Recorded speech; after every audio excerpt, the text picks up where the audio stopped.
अस्सलाम वालेकुम, मैं हूं अरबाब जहांगीर। आप देख रहे हैं मेरा यूट्यूब चैनल असली खबर विद अरबाब जहांगीर। उम्मीद है तमाम देखने वाले खैरियत से होंगे। यूनान कश्ती हादसा एक ऐसा हादसा जिसने सैकड़ों खानदानों को हमेशा के लिए सोगवार कर दिया।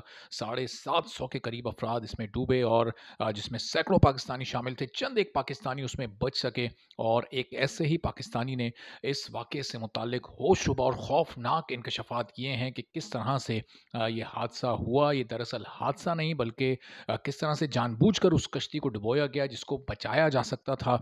रात के अंधेरे में ये कार्रवाई की गई, ये कार्रवाई किसने की और फिर कैसे गैब से अल्लाह ताला की मदद आई और जो लोग बचे हैं उनको किस तरह से रेस्क्यू किया और किसने किया, ये सारी डिटेल्स मैं आपके सामने रखता हूँ। उस्मान नामी नौजवान जो कि इस कश्ती में सवार था और उसने सब कुछ अपनी आँखों से देखा, किस तरह उसने पानी से 4 से 5 घंटे तक जंग लड़ी, क्यों लड़ी, अंधेरे में क्या कुछ होता रहा, ये उसने बयान किया है। अब चूँकि वो पाकिस्तान पहुँच चुका है और उन चंद खुशनसीब तरीन लोगों में से है, खुशकिस्मत लोगों में से है जो कि इस कश्ती हादसे में ज़िंदा बच गए। तो उस रात जिस रात ये कश्ती डूबी उससे मुताल्लिक उसने बताया कि जब कश्ती डूबने वाली थी, अभी कश्ती डूबी नहीं थी बल्कि वो ख़राब थी और उसकी इत्तला जब कर दी गई थी मुतल्लिका हुक्काम को, तो वहाँ पर नेवी का एक जहाज़ रात के अंधेरे में उनके कश्ती के गिर्द एक चक्कर लगा रहा था और वो रेस्क्यू करने के लिए उस कश्ती को आया था। कुछ फ़ासले पर रहकर उसने चारों तरफ से कश्ती का जायज़ा लिया और फिर उसने एक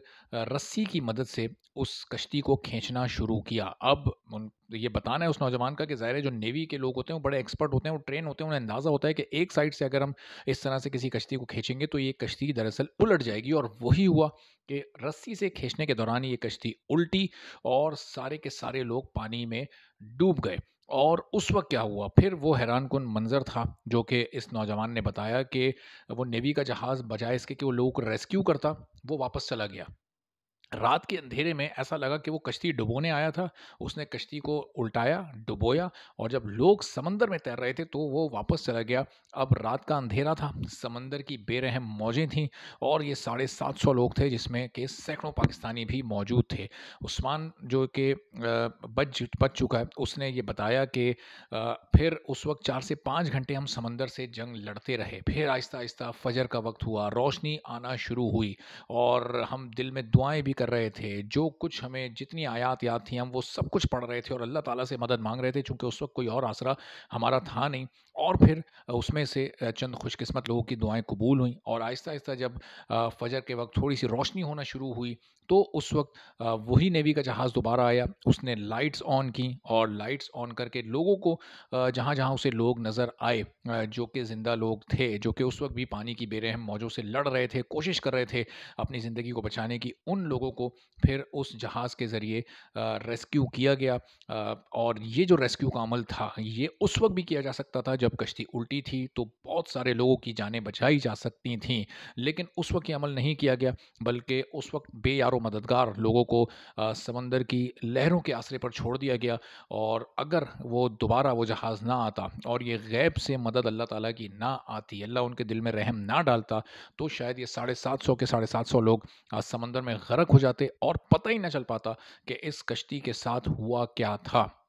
कितने लोग इसमें कहाँ-कहाँ से किनका ताल्लुक था, कैसे लोग इसमें सवार थे और ज़ाहिर है कि जो बच जाने वाले चंद लोग हैं, अब वो जब इसकी डिटेल्स सामने ला रहे हैं तो पता चल रहा है कि किसी ने इंसानियत का नहीं सोचा, किसी ने ये नहीं सोचा कि कितने लोग ऐसे हैं जिनकी जानों को बचाया जा सकता है, बल्कि बेहिसी का मुज़ाहरा किया गया और बहुत ही बेरहमी के साथ अ, तमाम लोगों को जो कि उस वक़्त ज़िंदा थे, फिर लोग बाद में उन लोगों की अमवात हुई जो कि डूबे हैं।